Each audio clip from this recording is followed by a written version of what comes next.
Esta nueva versión del Hombre Invisible convierte el clásico de terror en un thriller psicológico sobre maltrato. Quería que me contarais un poco cómo surge ese giro. It was something that really it came out organically in the writing of the script. I started with the character of the Invisible Man, and I was asking myself, what's scary about this character? And I realized that if you were a victim of this person and this person was stalking you, then there's a lot of ways to exploit that. If they're invisible, they can be in your room, they could be sitting there watching you sleep. In fact, one of the first images I had when I was writing the script, because usually I'll write down scenes, one of the first scenes I wrote down is a woman wakes up in the middle of the night and she looks and she feels like there's someone standing right there in her room. So from that came this idea that this woman is being stalked by an abusive ex-husband, and it started to unravel, you know. Preguntar si adentrarse en un tema tan delicado como el de los abusos, como el de la violencia machista, supuso también una carga extra de responsabilidad a la hora de armar la historia y de contarla.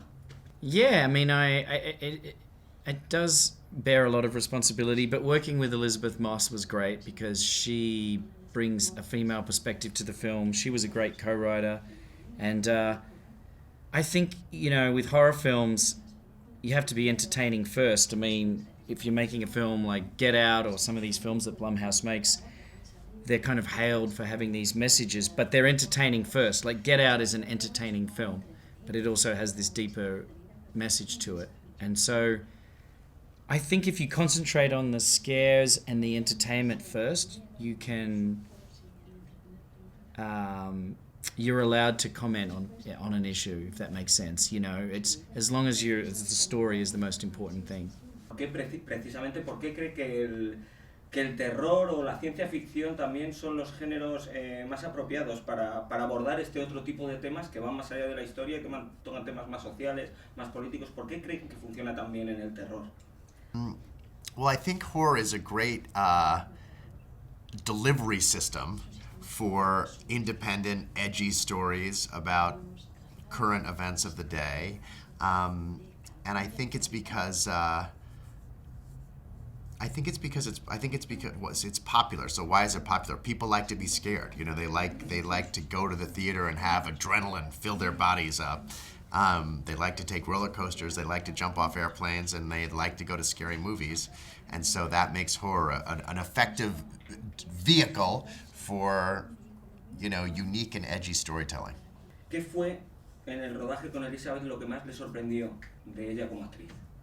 I think what surprised me the most about her is just how great she is at grounding anything. Like sometimes when you're making a horror film, it can become over the top. I mean, people, you know, if you're directing somebody in a scene where they're supposed to be terrified and screaming, they really go for it. I think actors have fun really going for it.